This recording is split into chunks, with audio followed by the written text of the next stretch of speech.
Okay, so I have been holding off telling my story for a long time. Let me make sure I look this way and then put this way so y'all I'm looking in one direction. I'm gonna look at this camera because I'm doing it for YouTube. Y'all just know y'all right here. Okay, just know that y'all right here. But anyway, so I have been, and the camera's here, but it's so hard. Just doing the best that I can do. Let me do maybe. Okay, cool. And I really don't even need my glasses on. I'm just so used to wearing them. I probably should take them off because of the glare. Yeah, I don't even need them on, chill. So anywho, my story. So I've been thinking about this for a long time, how to share it, because I've been thinking about so many different things, like how to share it without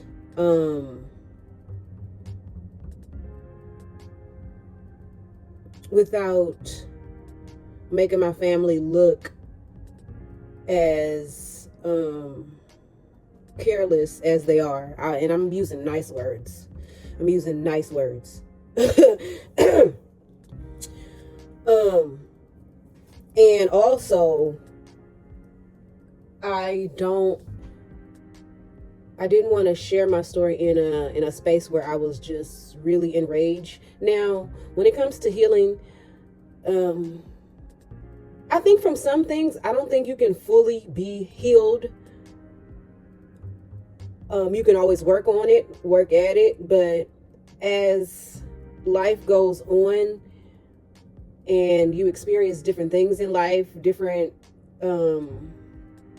ages, different life-changing experiences. For me, my memories of me as a child just brings up different emotions, and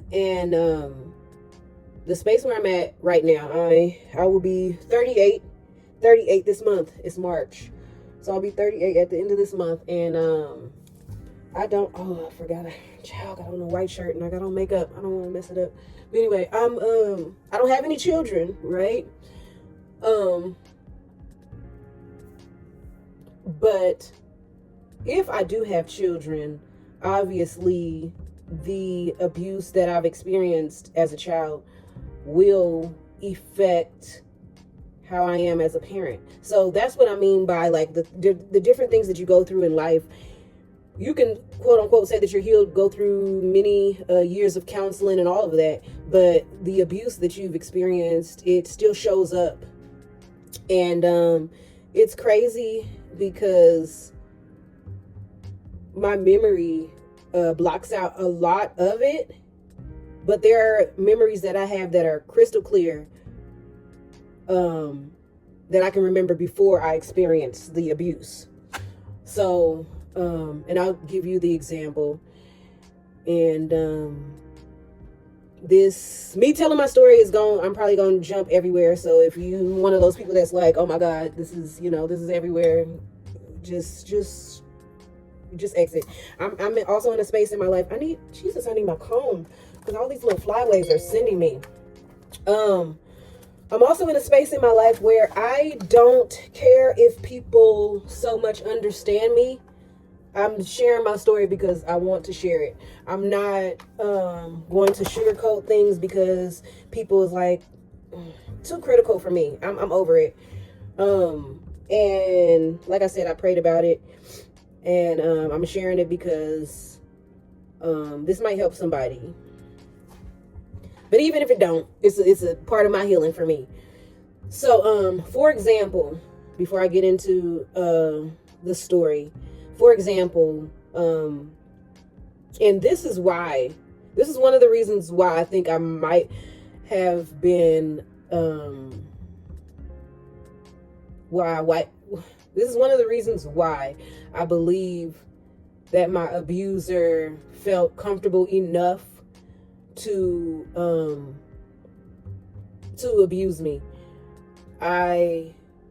And then when it comes to TikTok, I'm on live now with TikTok, but I forgot that you can't really say abuse. You have to say AB, and all of that. So I don't know how long I'll be live on TikTok. I'll probably just have to just shoot it without being live, because when it comes to being censored on live, I can't. Like, that's beyond me. Or censored on live or online, that's annoying as hell. So I can't. So my father was unalived when I was young, probably like 2.5, 3. And I only remember maybe one memory before he passed, but I remember his funeral. And what I remember from his funeral was me and my mom was sitting in the front row. Obviously, I was my father's only child. He was unalived at 26. And I remember it came time to us to, like, the service, I guess, was close to being over. And my mom was, holding me and telling me to kiss my dad. And, obviously he was in the casket. And so I remember the suit he had on. I remember being confused, like why is he laying there? Like, what's going on? And my mom, I'm assuming she was crying or whatever, and she was just telling me to kiss his forehead. And so I kissed his forehead, and I can remember how cold he was. And I can remember his forehead, like, obviously he was, in the casket. I just remember his forehead being really, like, flat and hard and cold. And my mom was saying, I don't remember what I was asking her, but my mom was telling me that I kept asking her, like, like, what's going on? What's wrong? Like, why is he sleeping? And stuff like that. Because I was, a baby. And so that's the only memory that I have of my father, is his funeral, right? And I have another story about that as well. Like, more recently, how I dreamt about him. And it's funny because as an adult, I've only dreamt about him maybe once, and it was I remember it. I'll tell that story another time. But anyway, so my father passed, right? And so my abuse, or AB, started after he passed. So I believe it probably started when I was like 4 or 5 years old. And it was from my oldest cousin. My oldest cousin, he's a male. He's 10 years older than me. And this is why I decided to tell the story now, because there is a story where there are 3 young teenagers. I think they're like 13, 14, and 15 in Florida today. And they end up raping a young girl around their age. She was, I think, 12 or 13. And so they're now being tried as adults. And I was like, wow, these young boys are like 12, 13, and 14. And it made me think this was the same age as my eldest cousin when he started abusing me. And it's crazy because I feel like he definitely should have gotten in trouble, being charged. He should have went to juvenile hall, whatever happened. This was the early 90s, right? But my family still supports him to this day. So that gives you an idea of how crazy my family is. My grandmother had 7 kids, right? So I have a large family, mostly of aunties, and I have 1 uncle from my grandmother and my grandfather on my mom's side. This is all family on my mom's side, obviously, because my dad passed. But now that I look at it now, like, my family, I have a family full of pygmies. Like, the women are pygmies, because they still support this monster, this menace to this day. He's a whole menace, bro. Like, I'll get into that. But it's so crazy.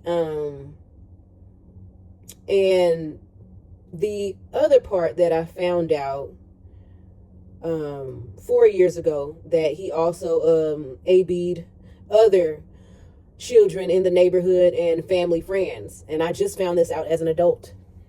And it makes me sick to my stomach. And this was another reason why I didn't want to share the story, because I was embarrassed. Because I'm like, this is my family. It's disgusting. And the fact that my family act like they never knew. They never protected me. And not only that, I wasn't the only family member in my family that was AB'd by this eldest cousin. He also AB'd one of my older cousins, which is a male. He's like 3 years older than me. And this cousin of mine, we grew up because our birthdays is like a week apart, and we're 3 years apart. So we grew up kind of like sisters and brothers. And so we had that in common, that we was both abused by the eldest cousin. And so we grew up really close. I am not talking to him as of right now either, for multiple reasons. That's a story in itself as well. But okay, yeah. So I was embarrassed to tell my story, because once I heard about my family friend that was AB'd by this eldest cousin as well, it was like, oh my God, like this is diabolical, you know what I mean? And so my family, for the longest time, just gaslit me my whole life. And so they made me look like I was the problem child. And I see a request on my live. I'm not accepting requests right now because I'm telling my story. So please listen, or you can come back another time. But I'm not accepting no requests. So so with this, I have I'm trying to think what part to tell, because it's so much to the story. But again, my grandmother had 7 kids. We didn't grow up in the church. The only people that really believe in Jesus Christ and went to church was me, my mother, and my sister. And that wasn't until I got older. Now, granted, my grandmother on my father's side, like my dad's mom, she would take me to church like for Christmas and Easter, like holidays like that. But I did grow up a church kid. I didn't know what to do in church. But I started going to church in high school because they had a math tutor there, and math wasn't my best subject. So that was my experience with church. Just getting tutoring like my junior and senior year.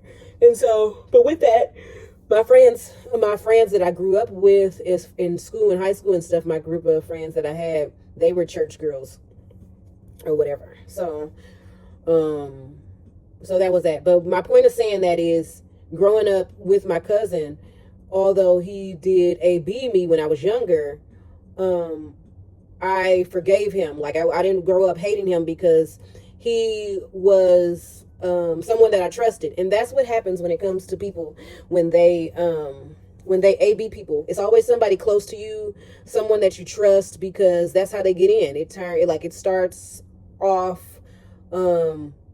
like innocent, and then they come in and attack, and it's diabolical.